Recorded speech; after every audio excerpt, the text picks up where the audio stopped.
Ark Lost Colony has finally become available for pre-order, and it's come with a heap of new early access content release that we finally get to check out. But with all the new features that have been added in the early access, is it worth the $30 that you have to pay to get it? Well, today we're going to be breaking down everything that comes with the early access, so that you know what you're getting into, and you can feel confident in your purchasing decisions. Starting off with the cosmetics, the Dark Tech Night Suit is available immediately and can be fully painted, complete with a Darksaber tech sword with an arguably low poly design. I don't think this is what it's meant to look like. It's definitely something that I hope they fix, but the rest of the armor looks absolutely flawless, aside from a few clipping issues, and for some reason you can't paint the glow of the arm. I'm sure that'll be fixed too. But this is just the start of what we get, and I promise it only goes up from here. Next up we have the Tech Bunker. Unlocked at level 80, the Tech Bunker is an extremely expensive piece of equipment, but for good reason. This was pulled directly from the Tech Drill Premium mod and made official. This will give you access to a full underground bunker without some of the extra bits and bobs, like the self-defense mechanism or the cameras. But with a much better updated model, this will be the go-to structure for just about anybody who jumps into this. Upon placing down, you'll access the terminal and head over to the inventory, where you'll be notified that you need fuel, but this doesn't take gasoline. This runs on Element, but once you place Element in, you get the option of activating the bunker, where the Tech Bunker modules become available. And if you thought the bunker itself was expensive, then you better sit down, because each module costs 30 black pearls, 2 Element, 200 polymer, 100 electronics, and 300 metal ingots. And if that doesn't seem too bad, keep in mind that a full 9x9x9 bunker will be 729 of these modules. While I'm in creative, I don't have to pay for these, but in total that'll cost you 21,870 black pearls, 1,458 element, 145,800 polymer, 72,900 electronics, and a whopping 218,700 metal ingots. So if you want one of these maxed out, you'll be in for the long haul. But once you have the modules you need, you'll be able to head over to the modules tab, and then to build, where you'll get a 9x9 grid, and you'll be able to click and drag to your heart's content, so long as you have the modules created, and the meshing allows it. But it doesn't stop here. You're able to do this through 9 different layers, and once your design is ready and you click complete, the drill will get to work cutting away at the mesh and building your beautiful new box underground. And once ready, you head back to the terminal and teleport inside, where you have a massive empty cube that you can do whatever you please. The first step is adding that terminal, as it'll be needed to get out. Oh, here we go. But once you're ready to start building, each module has its own snap point for a ceiling, and this is how you'll build your floors, and you can build them all the way across. And you can even build a huge variety of structures. And if you really needed to, you could even build a behemoth gate and a behemoth trapdoor. And you can even line the inside with all the traps and turrets you'd like, to keep out any unwanted guests. And while you might not be able to build a garage in here, you can, however, build one single train track. You can't put a train on it, but I thought it was interesting. And while we have a little bit more to explore in the bunker, we're going to jump over to our next tool, and that being the template hammer. Unlocked at level 26, this one doesn't cost nearly as much, at just a few basic materials, and in my opinion, just another amazing tool. Extremely helpful for all the builders out there, this will be a must-have, as upon equipping, you'll get a brand new menu full of some default templates that you can freely choose from and set into the world. And while this lays just a blueprint, you have a few different ways that you can go about building it. You can choose between a manual and an automatic mode, but just keep in mind you have to have the structure pieces made and ready to go. And for this example here, I have everything in my inventory, so I'll let the automatic build mode take care of everything. And while fairly slow at building it, in a short amount of time, you will have a brand new structure ready to go. But this isn't the only feature of this amazing new tool, as maybe you've built an amazing structure, like the one here, and you think that maybe it'll look better in the dunes. Well, now you can simply select this structure and save it as your own blueprint. And keep in mind, there is a limit to both structure pieces and size. As you see here, it cuts it off halfway, so I had to do this in 2 different sections. But as simple as naming and saving the template, we were able to move over to the dunes and place down our custom structure, where as long as we have the building pieces, it would build everything that it possibly could without interfering with mesh. Which, as you see here with a few pieces, I was able to place it down because there was no foundations, but I was still able to snap the other half of my structure exactly where it needed to be. And just like that, we have something close to what we were going for here. But now back to the bunkers. Let's see if we can copy this one and see if we can place it in a more undercover area. Like maybe in the bottom of the ocean, where we're actually able to place it down, but upon trying to build it, it says that we've reached our maximum limit of bunkers. And so jumping back to delete the main bunker, as we have the template saved, heading back out to the ocean and trying to place it down, we still get the same message. And as you can see here, we can place bunkers under the water. But the issue with that, it doesn't seem to like the meshing underneath the ocean. I tried this in a few different areas, and every single one came back as a completely uninhabitable area. So I think it would be safe to say that we can't put bunkers underneath the ocean. But let me know if I'm wrong. And now for the most important part of this tool, and that is, can we save raft builds? As you can see here, we have a sports boat built on this raft, and this thing is ready to take on the high tides at breakneck speeds. So let's see if we can use this tool to copy this boat to a new raft, just in case we can't outrun those lead sickness. So upon equipping the template hammer and clicking on the foundation, you can see that it highlights the entire boat, and now all you have to do is save. Let's name this one Speedboat. And then we'll just remove this one foundation holding it all together, and you can see everything went back into my inventory. And now equipping the template hammer once again, I'll head over to my local templates and click on the speedboat, which gives me the option to place it on the raft. But that's not the important part. The important part is it snaps exactly where it was supposed to be on that raft, which is a huge deal for anybody trying to share builds, as this means you won't have to go through trying to line up everything perfect. And since I have everything in my inventory, I'll place down the foundation so I can stand on it, and everything else builds around me. Now keep in mind, I don't think this actually applies custom cosmetics, or if it does, I might have missed it. So you may have to do a little customization yourself. But what this means for anybody who's pre-ordering is you will be getting that swamp skimmer soon as I figure out how to export it and get it to you. Next will be the biggest change Ark has ever seen to its gameplay, and that comes in the form of the skill tree. Opening up your UI, you'll see a new red tab at the top. Clicking on it brings you to your skill tree, which brings forth a whole new, much cleaner UI in my opinion. In the top right corner, you have 3 different tabs you can go through, those being skill tree, active skills, and milestones, and we'll go ahead and break them down one by one.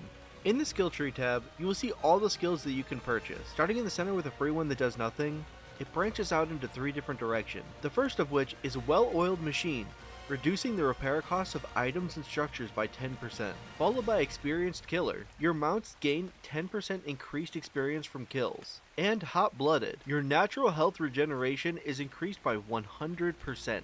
And from these first 3 skills, the tree branches off into 2 more unique directions.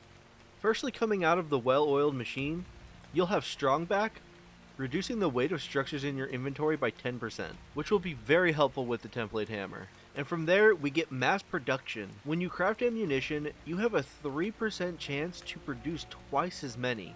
And lastly, telekinesis. You gain an active ability. For the next 60 seconds, you can access inventories, pick up dropped items, and toggle structures that you see within 30 meters.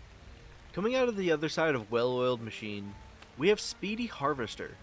Harvesting a resource node grants 5% movement speed per stack for 10 seconds, and this can stack up to 5 times. From there you'll get the Midas Touch. When harvesting a resource node with the tool, you have a 3% chance to turn that node gold. Gold nodes have increased health and can be harvested for more resources.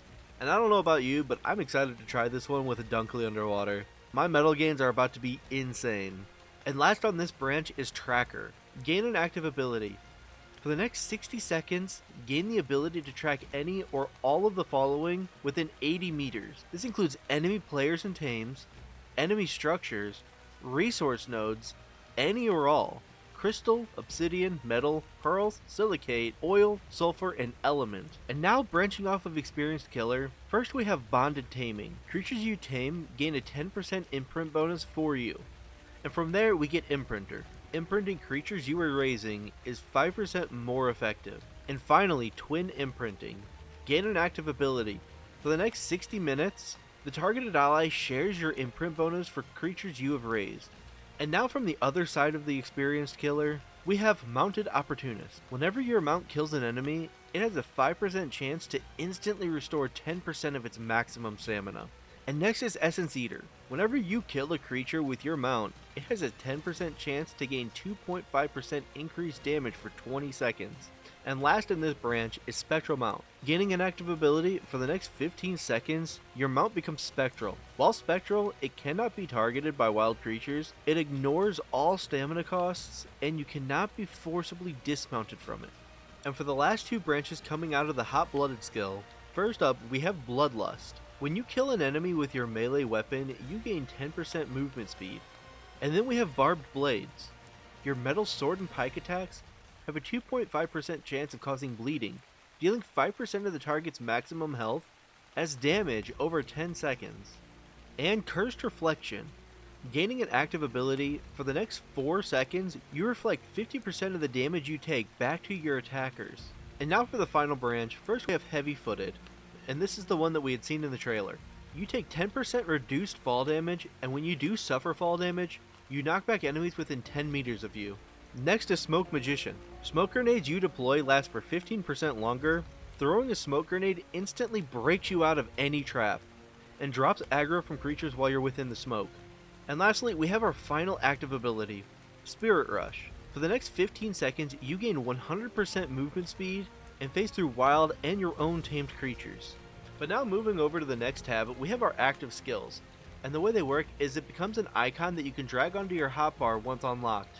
And then simply clicking that hotbar button allows you to use that skill.